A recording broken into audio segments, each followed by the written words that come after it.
মেয়েরা ভাই, এই দেখো মালয়েশিয়াতে কিভাবে পাম ফল থেকে তেল বের করে। হাহা, সম্পূর্ণ প্রসেস তোমাদের এই ভিডিওর মধ্যে দেখাবো। তো দেখতে পারছো এই মুহূর্তে ফল কাটা হচ্ছে, খুবই দেখতে সুন্দর।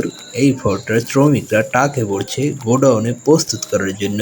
আহা, একে একে সব ফল টাকে উঠে গেছে, টুকটুক গুডুগুডু পায়ে টাকটি ফ্যাক্টরিতে চলে গেল। আহা, একটা বিশাল দানবীয় মেশিনের মাধ্যমে পাম ফলকে মেশিনের মধ্যে দেওয়া হচ্ছে। আহা, দেখতে খুব সুন্দর লাগছে ভাইয়েরা আমার। ফ্যাক্টরিটা বিশাল বড় দানবীয় এক যন্ত্রের মাধ্যমে ফলকে ধীরে ধীরে এক মেশিনের মধ্যে দেওয়া হচ্ছে। খুবই সুন্দর লাগছে। আহা, একে একে সব মেশিনের মধ্যে যাচ্ছে। এই মুহূর্তে দেখা যাচ্ছে ট্রেনের মধ্যে একটা যন্ত্র করে ফলগুলোকে একটি ভ্যাকিউম মেশিনের মধ্যে ঢোকানো হচ্ছে। সেইখানে এটাকে জাল দেওয়া হবে যেন ভালোভাবে ফলটা ঝরে পড়ে।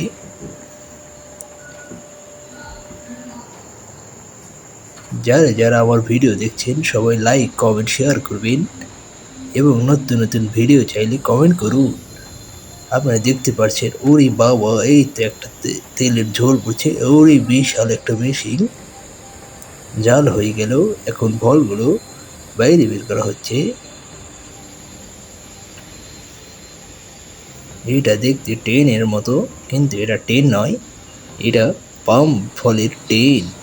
আজ দেখলাম পাম ফলও ট্রেনে উঠি বাবা।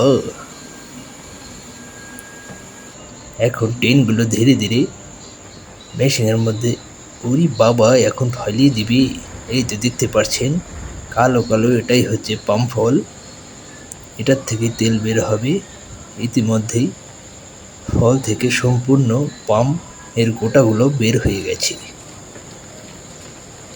বিশাল এক দানবীয় মেশিনের মধ্যে আবার দেওয়া হলো, কিন্তু কারখানাটা খুবই নোংরা এবং অপরিচ্ছন্ন। দেখা যাক, বিশাল একটা ক্রিংয়ের মধ্যে ঘুরছে, ঘুরে ঘুরে ফলগুলো নিষ্ক্রিয় হয়ে এখানে ফলের বীজ যেটা দানাগুলো সেগুলো বাইরে বের হয়ে জাল করার জন্য প্রস্তুত করা হবে। আর যেগুলো অরিজিনাল গোটা সেগুলো থেকে তেল বের করা হবে। আহা, ওয়াও, এই তো বের করে দিল। ফ্যাক্টরিটা বিশাল বড়।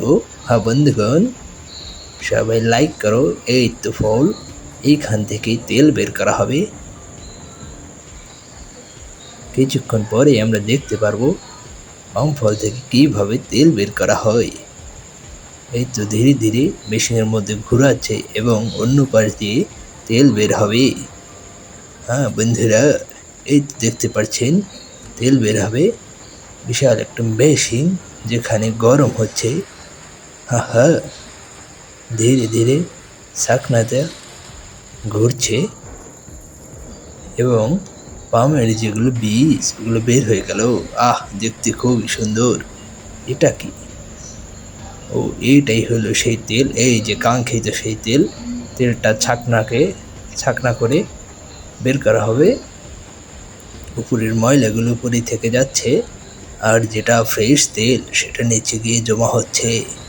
এখান থেকে পাইপ হয়ে বাজারজাত করা হবে।